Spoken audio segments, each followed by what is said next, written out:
خوش آمدید ایک وائس عوام میں رائج غلطیوں کی اصلاح، خواتین کے لیے حیض و نفاس کی حالت میں روزے رکھنے کے مسائل۔ حیض و نفاس کی حالت میں روزے رکھنے کا حکم۔ عورت کے لیے حیض و نفاس کی حالت میں روزے رکھنا جائز نہیں۔ ان ایام میں جتنے روزے نہ رکھے ہوں، بعد میں ان کی قضا رکھنا ضروری ہے۔ روزے کی حالت میں ماہواری آ جانے کا حکم۔ جس عورت کو روزے کی حالت میں ماہواری آ جائے اس کا روزہ ٹوٹ جاتا ہے، بھلے وہ غروب آفتاب سے کچھ لمحے پہلے ہی کیوں نہ ہو۔ اس کے ذمے اس دن کے روزے کی قضا رکھنا ضروری ہے، اور ایسی عورتیں افطار تک کھا پی سکتی ہے۔ البتہ یہ بات تو ظاہر ہے کہ سرعام کھانا پینا مناسب نہیں۔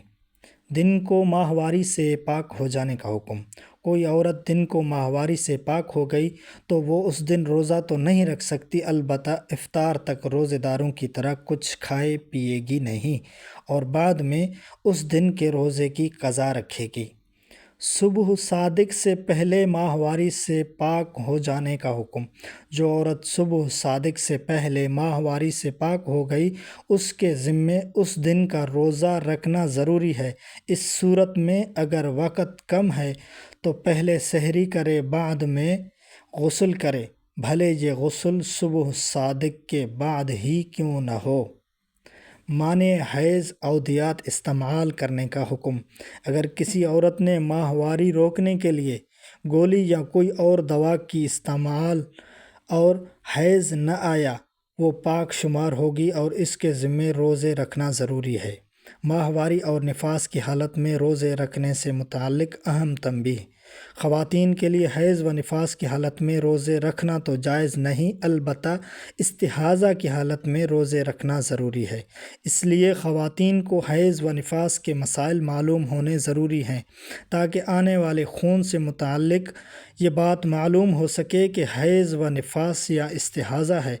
ظاہر ہے کہ مسائل کا علم ہوئے بغیر یہ فیصلہ کرنا مشکل ہو جاتا ہے۔ بطور مثال یہ مسئلہ سمجھنا ضروری ہے کہ ایک خاتون کی ماہواری کی عادت 6 دن ہے، اس کو 6 دن کے بعد بھی خون آیا، ایسی صورت میں ظاہر ہے کہ وہ انتظار کرے گی تاکہ معلوم ہو سکے یہ خون حیض ہے یا استحاضہ ہے۔ لیکن وہ خون 10 دن سے بھی بڑھ گیا تو ایسی صورت میں وہی عادت کے ایام حیض شمار ہوں گے، جبکہ باقی استحاضہ اور استحاضہ کی صورت میں چونکہ روزے رکھنے کا حکم ہے اور اس نے روزے نہیں رکھے، اس لیے عادت یعنی 6 دنوں کے روزے کی قضا بھی رکھے گی، اور اس کے بعد باقی جتنے ایام اس خاتون نے روزے نہیں رکھے ان کی قضا بھی رکھے گی۔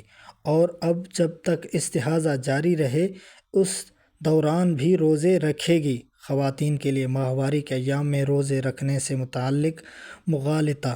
دور حاضر میں بعض لوگ یہ پروگنڈا کر رہے ہیں کہ عورت ماہواری کے ایام میں روزے رکھے گی، کیونکہ قرآن کریم میں اس کا ذکر نہیں ہے کہ عورت ماہواری کے ایام میں روزے نہیں رکھے۔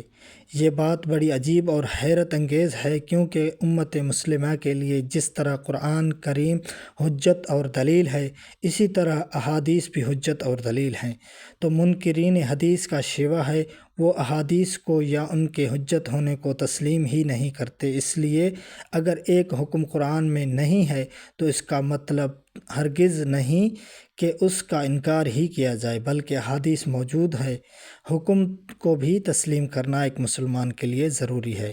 واضح رہے ان حضرات کے پاس اس بات کی کوئی دلیل نہیں ہے کہ عورت ماہواری کے ایام میں روزے رکھے گی۔ یہ بات احادیث کے خلاف ہے، کیونکہ احادیث سے یہ بات ثابت ہوتی ہے کہ عورت ماہواری کے ایام میں روزے نہیں رکھے گی، بلکہ بعد میں ان کی قضا کرے گی۔ ذیل میں چند احادیث ملاحظہ فرمائیں تاکہ یہ مسئلہ واضح ہو سکے۔ حضور اکرم صلی اللہ علیہ وسلم نے فرمایا، جب عورت کو حیض آتا ہے تو وہ نہ نماز پڑھتی ہے اور نہ روزہ رکھتی ہے۔ صحیح بخاری میں ہے۔ یہ حدیث واضح خبر دیتی ہے کہ عورت ماہواری کے ایام میں روزے نہیں رکھے گی۔ چنانچہ امام بخاری رحمۃ اللہ علیہ نے اس حدیث پر جو عنوان قائم کیا ہے، یعنی باب ترک الحائض الصوم، اس سے بھی یہی بات معلوم ہوتی ہے۔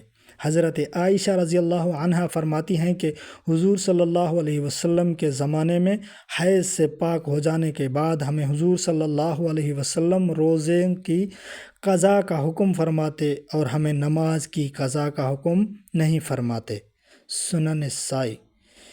یہ دونوں احادیث اس بات کی واضح ثبوت ہیں کہ خواتین ماہواری کے ایام میں روزے نہیں رکھے گی بلکہ بعد میں ان کی قضا کرے گی۔ یہ مسئلہ قرآن و سنت کی کسی بھی دلیل کے خلاف نہیں بلکہ واضح احادیث کے مطابق ہے۔ اللہ ہمیں عمل کرنے کی توفیق عطا فرمائے۔ مزید اسلامک ویڈیوز کے لیے چینل کو ضرور سبسکرائب کریں۔ جزاک اللہ۔